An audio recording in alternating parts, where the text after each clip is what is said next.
Anime. Anime.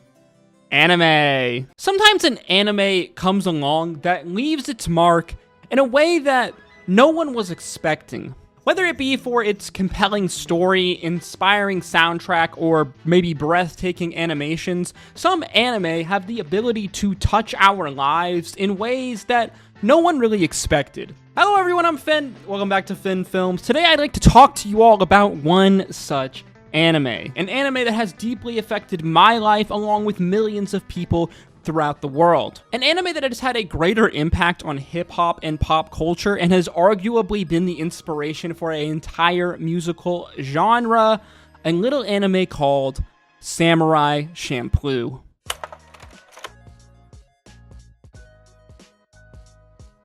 Samurai Champloo was written by Japanese animator and TV director Shinichiro Watanabe, who is probably most famous for his hand in creating Cowboy Bebop. Samurai Champloo being a rare example, especially in modern anime, of a story being written for the anime instead of adapted from an already successful or famous manga. Champloo tells the story of two rival Edo-era swordsmen who want nothing more than to fight each other to the death, the outlaw Mugen and the Ronin Jin, but their story is interrupted by a young tea waitress named Fu, who convinces both of these two swordsmen to aid her on her quest to find the samurai who smells like flowers. Samurai Champloo originally debuted in the United States on May 14th, 2005 on the OG home of anime in the US, Adult Swim. And I can still remember all of those years ago being a child, being stunned by this cool new animation style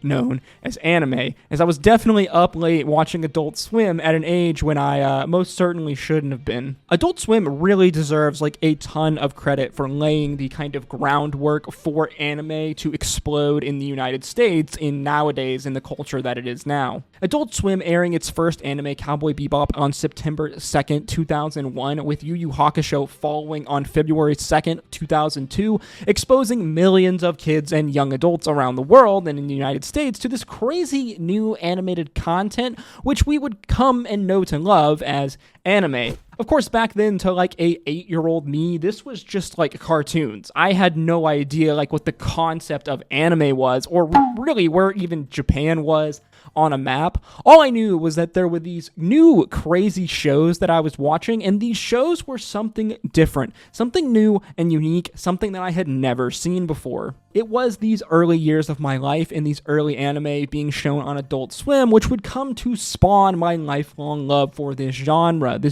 of anime. So then, it's really no wonder that anime like Cowboy Bebop, Yu Yu Hakusho, and Samurai Champloo are three of my favorite anime of all time, when they are literally like the first three anime that I was ever exposed to as a young kid. Similar to Cowboy Bebop, Samurai Champloo was extremely unique at the time for its fusion of hip-hop aesthetic themes and music with Edo-era Japanese samurai-esque themes. Similar to how Cowboy Bebop fused elements of jazz with like space sci-fi adventure. This hip-hop kind of Western culture influence is immediately noticeable upon watching the first episode and the first few moments of Samurai Champloo.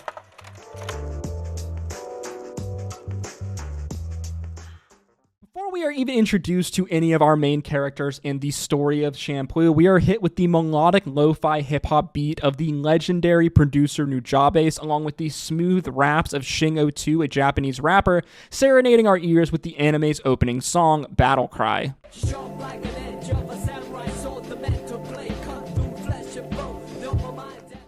All the while, we are treated to very intricately animated versions of our three main characters dashing and dancing all across our screen with this funny kind of film grain overlay, which just pairs extremely well with the kind of faded, echoey lo-fi sound. This intro, in my opinion, becoming one of the best like anime intros like of any anime ever made. This intro is like so iconic in the anime world. It has literally become the inspiration for like many other like anime intro styles, especially like in its aesthetic. Most recently, we've seen this in the new 2024 like hit anime Dawn, which to me, its intro is obviously a callback to this kind of classic intros of like Cowboy Bebop and Samurai Champloo, with its very kind of pastel heavy colors in this anime intro style.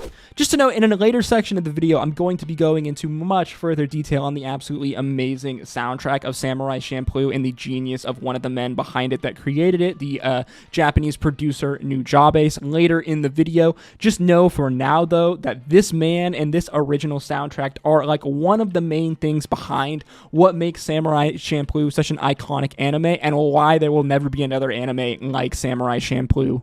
Episode 1 of Champloo opens with 2 sets of text on the screen. The first reading, "This work of fiction is not an accurate historical portrayal."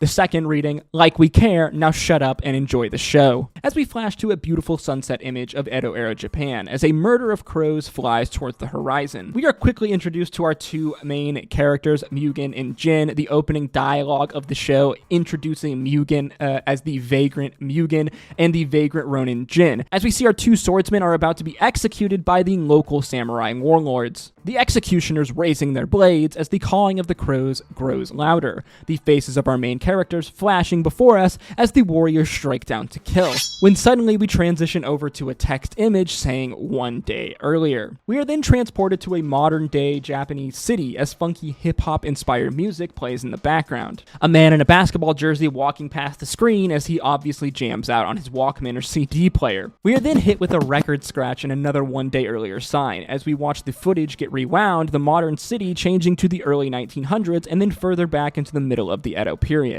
The city vanishing as the only thing left is the Japanese countryside and a small farmhouse remain, our main character Mugen staring off into the distance. This is one of my favorite opening sequences of any anime ever, as it really kind of sets the tone for the type of anime that Samurai Champloo is, in this kind of epic action adventure anime interlaced with many comedic moments, punctuated with this fusion, this ever-present fusion of hip-hop culture, aesthetic, and influence, which we see right away in the choice of music and the use of record scratches.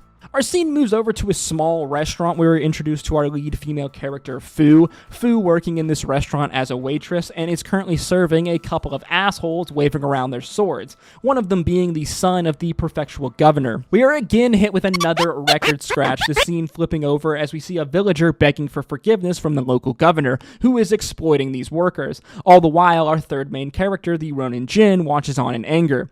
Again, we are hit with another record scratch as our scene flips to a small pinwheel as a hand reaches out, spinning it. This scene finally introducing us to our third main character, the vagrant Mugen, who then enters into Fu's restaurant, sitting down and ordering a water and 50 dumplings. Mugen telling Fu that he will deal with these troublemakers in the restaurant in exchange for these 50 dumplings. Fu in this really funny comedic scene trying to haggle with Mugen, trying to lower the price to 20 dumplings. Fu running back to the kitchen where she trips, spilling tea on the governor's son. The young lord in anger saying that he will take Fu's finger for this insult as a funky, intense beat begins caressing our ear holes. The scene suddenly flipping again with another record scratch as we watch the Ronin Jin approach the governor and his bodyguards. A funky jazz beat begins erupting from nowhere as the men run at Jin, swords drawn. Our scene once again switching back to Fu, who shouts 100 dumplings. The audio repeating itself 3 times back like a DJ improvising a live music set.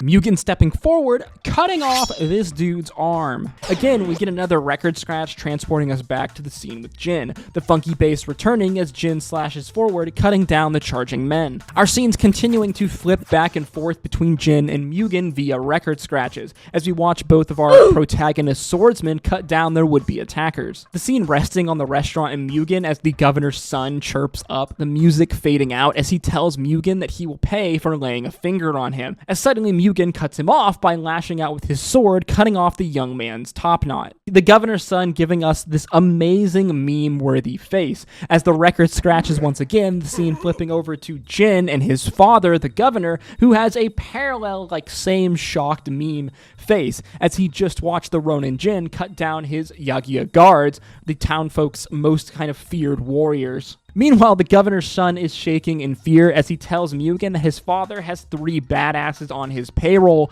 the 3 badasses that we just saw get cut down by Jin in the parallel scene. Suddenly though, the funky music that has been overlaying the scene cuts off as into the restaurant walks our badass Ronin Jin. Mugen convinced that Jin is one of these badasses that is hired by the governor. Mugen rushes forward, slashing out at Jin as the Ronin effortlessly dodges the attack, a funky high-tempo beat punching through this scene. Jin explaining to Mugen that he just killed these three so-called badasses, this only making Mugen want to fight Jin more as the two engage in one of my favorite fight scenes throughout this entire series. Meanwhile, the goon who lost his arm sets fire to the restaurant, burning down a good quarter of the town, Jin and Mugen passing out, waking up in the custody of the governor's men. We then get this absolutely stunning shot of the sunrise over this beautiful Japanese coastal Edo-era town. I know this anime is like from the early 2000s, and a lot of the animations are super dated, and people nowadays in like 2024 are definitely spoiled for choice when it comes to absolutely insane epic animations.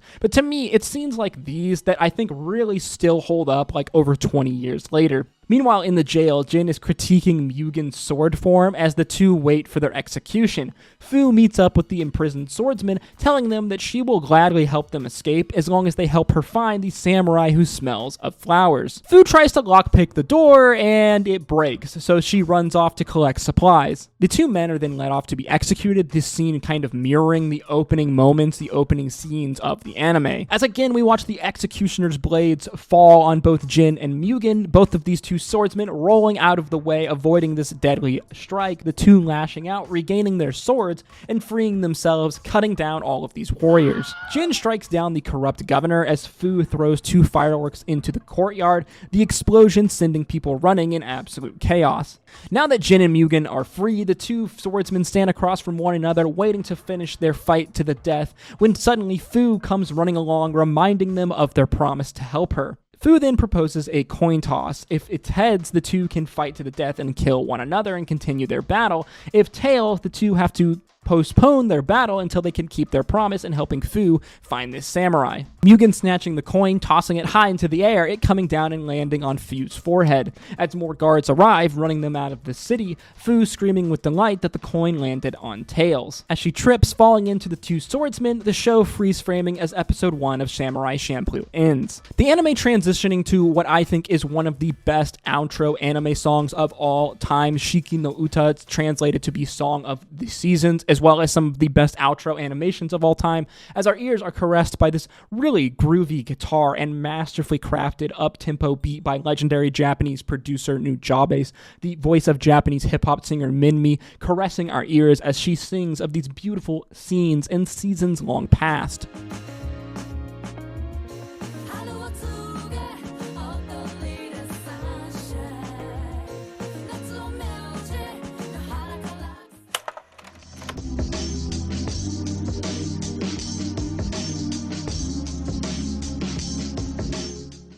In my opinion, Samurai Champloo has arguably the best original soundtrack of any anime ever made. The combination of jazz, 90s, and early 2000s hip-hop with amazing soulful and emotional beats and melodies transport you to a beautiful place that really just feels like a far-off, happy, distant memory. The Samurai Champloo soundtrack is credited to multiple producers, including Suichi, a Japanese rapper and producer, Fat John, an American rapper and producer, Force of Nature, a Japanese hip-hop production duo, but to me, the legendary status of the Samurai Champloo original soundtrack is really down to the genius of one man, the legendary Japanese DJ and producer and musician, a man who's considered the father of lo-fi hip-hop, a man better known as Nujabes. Yamada Jun, better known by his stage name Nujabes, was born February 7th, 1974. Jun discovering hip-hop, a thing that would change his life forever while at Nihon University College of Arts. At the age of 21, Nujabes, much to the chagrin of his parents, would open a record store in downtown Shibuya, the record store originally being called Bongo Fury and later renamed to Guinness Records. Here, he skewed away from many kind of popular releases that many other record stores carried, mostly featuring and selling underground hip-hop music and records. This place would be the genesis of the genius of Nujabes and his love for music and hip-hop culture, his hip-hop career setting forth and being kind of created here, as he would begin writing music for magazines under the pen name Sebejun in 1996. By 98, Sebejun is now going by the name Nujabes, Sebejun backwards, and he had founded his own independent record label, Hideout Production, releasing his first 36-track mixtape titled Sweet Sticky Things. Over the next few years, Nujabes really began to hone his craft and make connections with many in the underground hip-hop scene throughout Japan. Nujabes later becoming friends with many American rappers, such as the likes of Substantial and Pace Rock, Nujabes being one of the first Japanese producers that was willing to fly out American hip-hop artists to Japan in order to collaborate with them,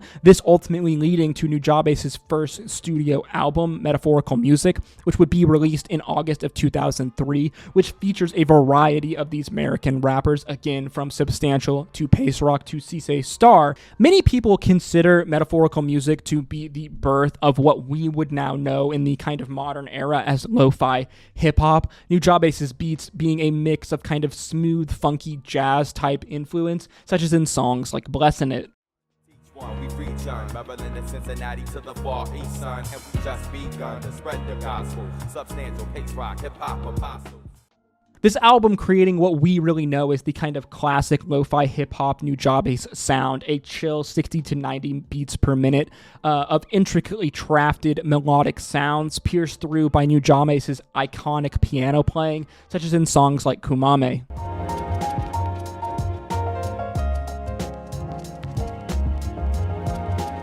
At this point, Nujabes' reputation had grown, especially in Japan, and in 2004, he got the call from Shinichiro Watanabe to be one of the main contributors, main producers on the anime series Samurai Champloo to create the soundtrack. Nujabes would ultimately be credited with producing 7 of the 17 songs for Samurai Champloo's first original soundtrack, Departure. Ultimately, 16 songs in total across the anime's 3 soundtracks, Departure, Masta, and Impression. These 16 songs, though, are some of the most influential and important songs throughout all of Samurai Champloo, such as the anime's opening song track, which I have already mentioned, the song Battle Cry, produced by Nujabes and featuring his close friend, Japanese rapper Shingo 2, as well as the anime's ending track, one of my favorite ending tracks of any anime ever made. Just an absolutely amazing song, full stop, not just an amazing anime like soundtrack song. Again, the song Shike no Uta, produced by Nujabes with vocals by Japanese singer Minmi. I could really sit here and go on and on about all of the amazing songs on this soundtrack and why they are so good and so integral to making Samurai Champloo such a unique and epic anime,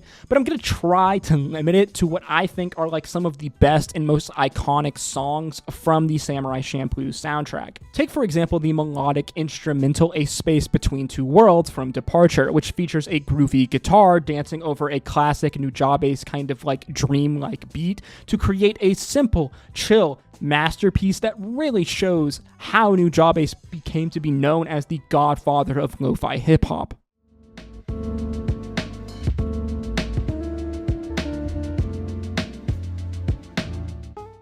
Or take perhaps the sound of the emotionally evocative instrumental Mistline, also from Departure, a song that is oozing so much emotion, it is impossible for me to listen to it and not get in my feels in some kind of form or fashion. A simple Nujabes-esque piano loop piercing the entire song, giving way to this classic Japanese flute sound that Nujabes loves to use, punctuated by one of my favorite piano riffs of all time.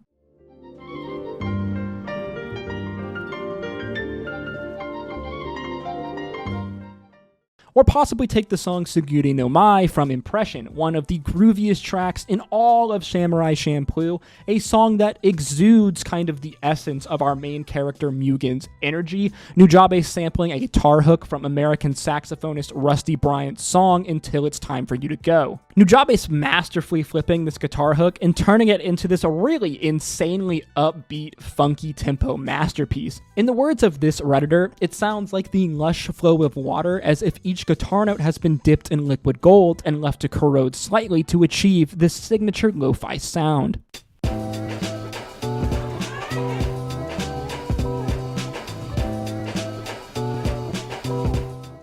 Finally, it's really impossible to talk about like the Samurai Champloo soundtrack and the influence of Nujabes without mentioning a song that in many ways really kind of became the catalyst for the viral lo-fi trend on YouTube, Ararian Dance. The song really lulling you in with this like simple guitar riff as the drums and beat kick in, the guitar riff carrying you through the entire song like a leaf on a breeze.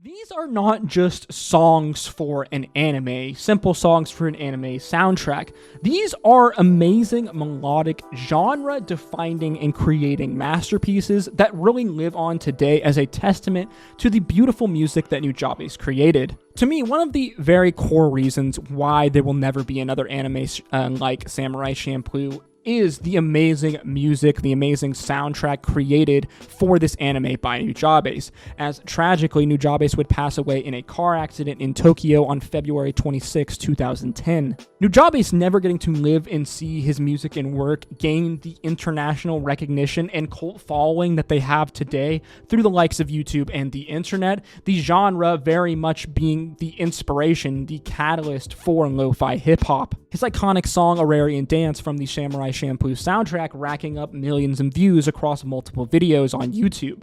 Nujabes and Samurai Champloo having a major impact on hip-hop and internet culture that sadly the man would never live to see. Samurai Champloo and its kind of relationship with hip-hop culture go even deeper than one might expect. In fact, they really pierce the series to its very core.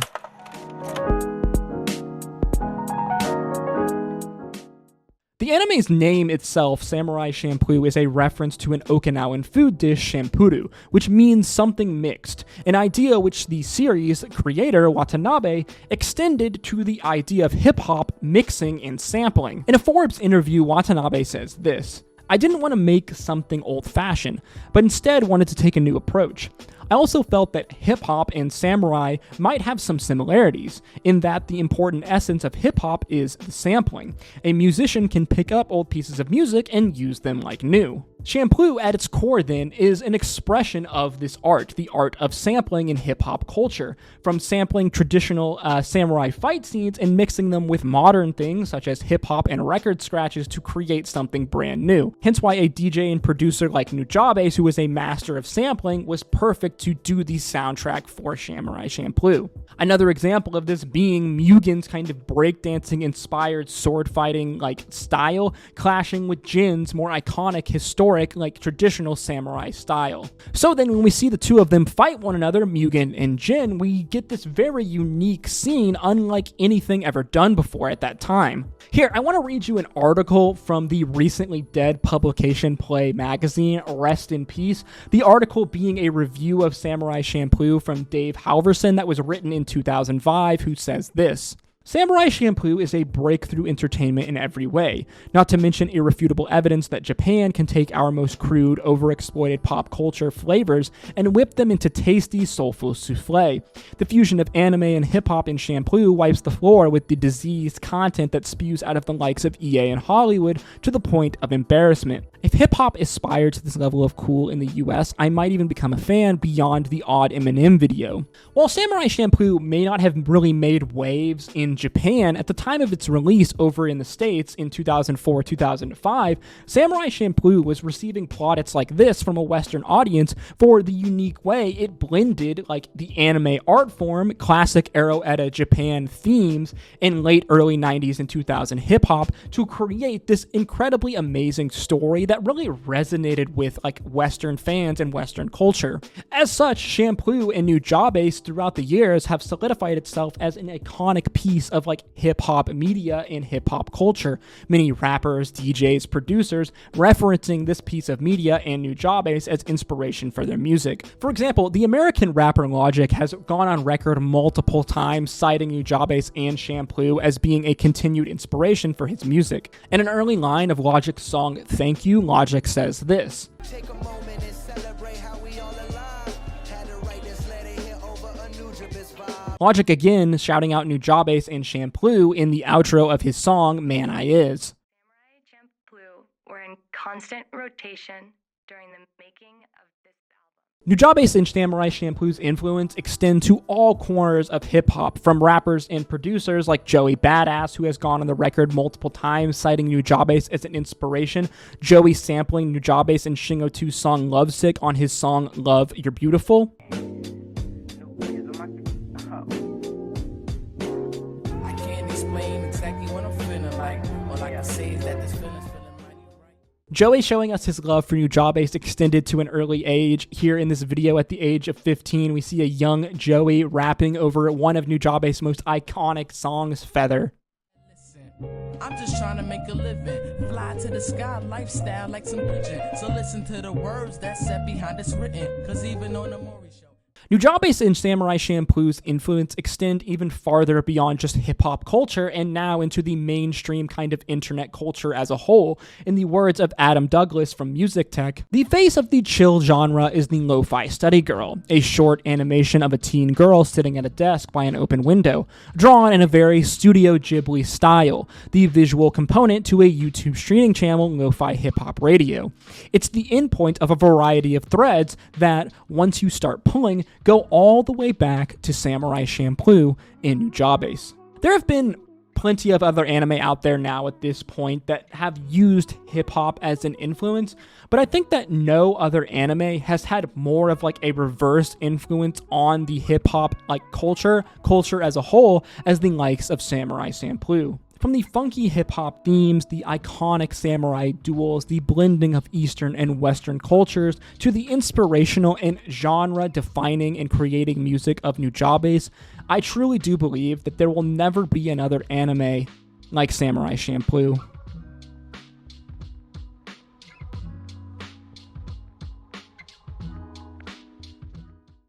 As always, guys, if you did enjoy this video or learn something new, please make sure you like, comment, and subscribe, as that is the easiest way to help support me, and it really does go a long way in helping to put these videos into the algorithm. If you did enjoy this video and want to check out some of my other videos on screen now, whether it's my anime content or a video I released last year on the anniversary of Nujabes' death, doing a full kind of deep dive on Nujabes' music and his life. As always, guys, thank you again so much for watching. I hope to see you in the next one. Stay safe out there. Until next time, peace, love, Adu.